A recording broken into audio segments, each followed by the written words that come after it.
Maka ketika ayat itu turun, Nabi berhenti selama sebulan itu, tapi dialihkan untuk mengajarkan doa yang isinya lain. Ini yang indah.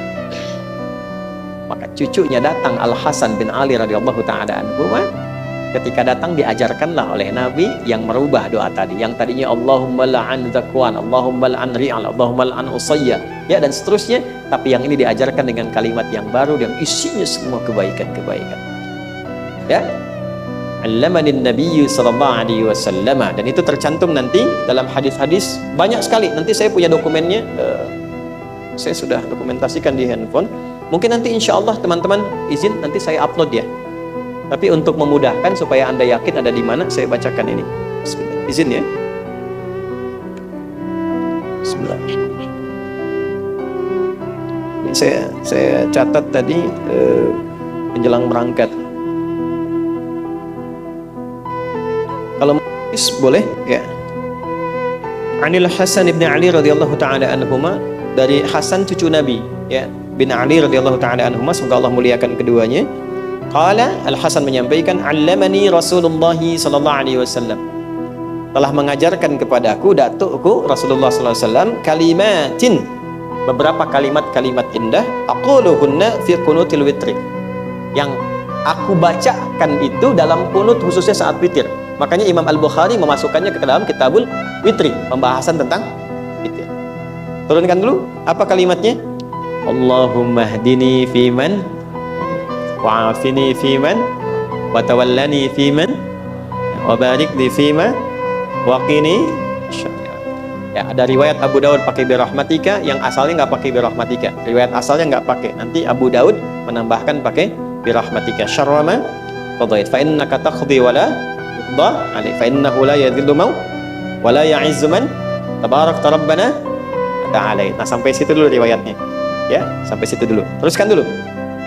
Ini didapatkan dalam satu musnadnya Imam Ahmad. Musnad pertama di nomor 199. Kemudian Sunan Abu Daud dalam kitab Masail nomor 479. Imam Al-Marwazi dalam salat witir halaman 321. Ibnu Khuzaimah dalam kitab Sahih Ibnu Khuzaimahnya di nomor 1095. Ya, kemudian Ibnul Jarud dalam Al-Muntaqa halaman 272. Imam At-Tabrani dalam Mu'jam At-Tabrani jilid 3 nomor 2712. Kemudian dan dalam kitab Ad-Du'a juga nomor 747.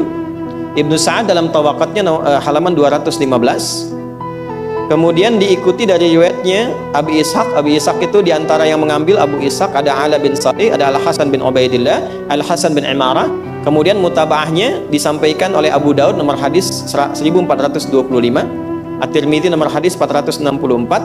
Kemudian dari Ibnul Athir di Usdul Ghabah juz pertama halaman 488 dan selanjutnya. Artinya banyak. Jelas ya? Jadi doa ini divalidasi, isinya sahih, diajarkan oleh Nabi sallallahu alaihi wasallam kepada siapa? Cucu beliau Al-Hasan bin Ali radhiyallahu taala anhu. Apa doanya? Allahumma hdini fiman hadait, dan seterusnya. Jelas sampai sini? Nah, dari peristiwa sebulan tadi diajarkanlah doa kepada cucunya tadi, diganti doanya menjadi doa-doa kebaikan. Yuk saya terjemahkan. Allahumma hdini fiman hadait. Ya Allah, mohon anugerahkan aku hidayahmu dan tempatkan aku di tempat-tempat orang-orang yang mendapatkan hidayah. Jadi kalau kerja di tempat-tempat pekerjaan yang orang dapat hidayah. Kalau di rumah tangga punya pasangan yang dapat hidayah Allah Subhanahu wa taala. Istri saya dapat tuh, dihidayatkan suaminya tuh. Ya kan? Ya, mungkin dia sering baca doa kunut dulu tuh. Ya, wa'afini fiman, ya Allah sehatkan aku dan tempatkan aku di tempat orang-orang sehat. Ya, kalau bertetangga dengan orang-orang sehat, kalau kerja dengan orang-orang sehat, ya. Baik, wa tawallani fiman, palingkan aku dari segala hal yang tidak engkau sukai dan tempatkan aku di tempat orang-orang yang suka berpaling dari apa yang tidak engkau sukai. Wa barik li fima, mohon berkahi ya Allah dari setiap apa yang kau anugerahkan kepadaku. Kalau engkau berikan pakaian kepadaku, jadikan pakaian itu berkah. Kalau engkau berikan makanan kepadaku, berikan makanan itu berkah. Kalau engkau anugerahkan sepeda kepadaku, berikan sepeda itu keberkahan. Berkah itu artinya istimrar ziyadatul khair, konsisten bertambahnya nilai kebaikan. Ya, kalau punya sepeda dipakainya pada yang baik-baik. Selain olahraga, ke majlis ilmu, dipakai sholat karena dihisab kan.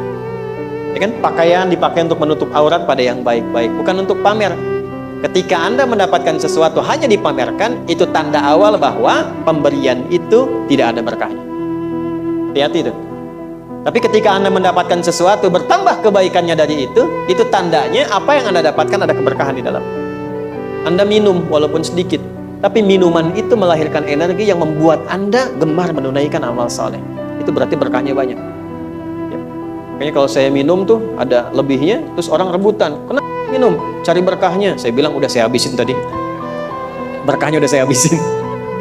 Contoh aja kita bercanda bahwa menunjukkan bahwa kebaikan itu pasti yang keluar dari situ perilaku yang mulia. Jelas sampai sini? Baik. Kemudian selanjutnya memohon kepada Allah dengan semua ketetapannya. Fa innaka taqdi wa la yuqda. Ya Allah, Engkau yang mengatur, Engkau yang menetapkan, dan Engkau memberikan pengabulan pada setiap permohonan. Ya Allah, orang-orang yang mengikuti apa yang Engkau perintahkan dari semua kebaikan ini, tentu Engkau akan angkat dan tidak akan pernah Engkau rendahkan. Ya, wala yazidu mau walaid, dan tidak akan pernah Engkau menghinakan orang-orang yang mendekat kepadamu. Jadi di kunut itu ada doa minta hidayah, doa minta sehat, doa minta konsisten pada kebaikan, doa minta keberkahan, doa minta dekat sama Allah, doa minta diangkat derajat. Jadi yang tadinya isinya itu ya Allah hukum bani ini, ya Allah hukum penduduk ini, dialihkan kepada yang baik oleh Nabi SAW. Maka diviralkanlah doa itu kemudian dengan makna kunut yang mengandung 10 makna utama. Ya, Zainuddin Al-Iraqi itu punya kitab, dalam satu kitabnya membuat satu syair untuk menunjukkan 10 makna kunut. Ya, ada yang tahu? Walafdzul kunuti u'dud. Ya, apa? Walafdzul kunuti u'dud lahu ma'anihi tazid mazidan ala ashri ma'anihi. Ada yang hafal nggak? Ini mah ya. Hei, kalau engkau ingin menghitung makna kunut ada 10. Ya, dari yang 10 itu maknanya sangat bermanfaat.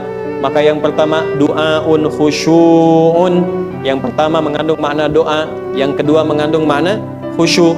Ya, yang ketiga wal ibadati ta'ah, yang ketiga adalah ibadah, yang keempat ketaatan. Karena itulah kita temukan kata-kata kunut dalam Al-Qur'an biasanya banyak mengandung 10 makna ini. Contoh, khusyuk ditemukan di mana? Ya, Quran surah kedua Al-Baqarah ayat 238. Ini kalimat kunut pertama. Pelakunya disebut qanita, jamaknya disebut ya qanitin. Hafidhu 'alas salawati was salatil wusta wa qumu lillahi Dapat ya? Tunaikan salat itu dengan khusyuk. Baik, yang kedua ada maknanya taat pada kebaikan. Ibu mau jadi perempuan salihah.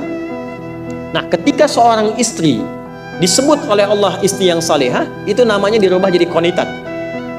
Qanitat itu seorang perempuan atau istri yang salihah, ya, yang disifati salihah oleh Allah Subhanahu wa taala. Itu ada di Quran surah keempat An-Nisa ayat 34. Ar-rijalu qawwamuna 'alan nisa bima faddalallahu ba'dahum 'ala ba'din wa bima anfaqu min amwalihim. Fas-salihatu qanitatun. Istri-istri yang salihah itu punya sifat kunut. Ketika punya sifat kunut namanya yang taat kepada Allah dengan cara menaati suaminya pada yang baik-baik yang Allah perintahkan. Jadi ketika suami ibu bilang misalnya, "Ma, berjilbab ya," terus ibu langsung pakai, ya, menaati suami karena taat pada Allah, maka ibu langsung disifati solihah oleh Allah. Qanitat. Masya Allah, ibu qanitat. Bukan saya Evi. Ya, Evi namanya, tapi qanitat sifatnya. Jelas? Nah, kalau sudah punya suami tipe begitu, jaga kehormatannya. Hafizatun lil ghaibi bima hafizallah. Maka dia menjaga kehormatan suaminya yang tidak dia bincangkan walaupun dia punya persoalan dengan suaminya. Tutup. Jadi kalau sudah punya suami, secara umum sifat-sifat baiknya banyak, ya, tapi kan tidak akan pernah mendapatkan kesempurnaan, selalu ada kurangnya. Yang sempurna itu makhluk satu-satunya, yang Allah ciptakan sempurna itu cuma malaikat. Dalam arti sempurna itu nggak kenal salah, cuma malaikat. Ya, itu ada di Quran surah 66 ayat ke-6. La ya'sunallaha ma amarahum wa yaf'aluna ma yu'marun. Malaikat itu sifatnya sempurna dalam kebaikan. Jadi nggak kenal maksiat, nggak kenal salah. Nah, lawannya setan. Setan itu nggak kenal benar. Betul, malaikat disebutkan 88 kali di Quran, setan disebutkan 88 kali di Quran. Sama persis. Malaikat nggak kenal salah, ya, setan nggak kenal benar. Nah, suami ibu di tengah-tengah. Bukan malaikat, bukan setan. Jadi kalau ibu mengharapkan kesempurnaan dari suami, ya nikah sama malaikat. Tuh cari malaikat Israel tuh. Antum juga sama yang laki-laki, kalau mengharapkan sempurna dari istri nggak mungkin, pasti ada salahnya. Dan ketika salah jangan divonis selamanya salah, karena istri antum bukan setan. Yang nggak kenal benar, yang malaikat nggak kenal salah. Sepanjang manusia pasti ada kesalahan. Nah, balik ke ibu, ketika disebut qanitat, kalau ibu mendapatkan, umumnya suami punya sifat baik, pasti ditemukan salah. Kalau menemukan salahnya itu jangan digunjingkan. Jaga, tutup. Hebatnya begini, bima hafizallah, karena aku sudah tutup kata Allah. Justru aku titipkan dia kepada kamu karena kelebihan untuk menutup kekurangannya ada pada dirimu. Jadi berbahagialah kalau menemukan kekurangan di pasangan, karena dipasangkan dengan kita, ya, ditetapkan kita oleh Allah sebagai pelengkap dari kekurangannya. Jadi kalau ibu menemukan suami tadi, jaga. Dan hebatnya itu ditempatkan di surat An-Nisa sesuai sifat qanitatnya, ya. An-Nisa itu perempuan-perempuan, jamaah bentuknya. Kalau sendirian dia mar'ah. Kenapa dibentuk dengan surat jamaah? Nisa bukan mar'ah, karena Nisa itu dari kata nasa, artinya sifat yang sering mencurahkan apa yang dirasakan. Untuk memberi kesan bahwa ibu-ibu itu sependiam apapun kalau ketemu temannya cerita. Maka diantisipasi, jangan sampai yang diceritakan pengajian kan begitu juga, Ustadz belum datang kan nyapa. Jeng, apa kabar? Alhamdulillah sehat deh. Semangat. Kapan nyampe? Jam 9. Keluarga gimana? Di situ masalahnya. Terus temannya bikin status nggak nyangka ya. Nah, itu nyangka itu. Jadi kalau ada orang bilang nggak nyangka, dia sedang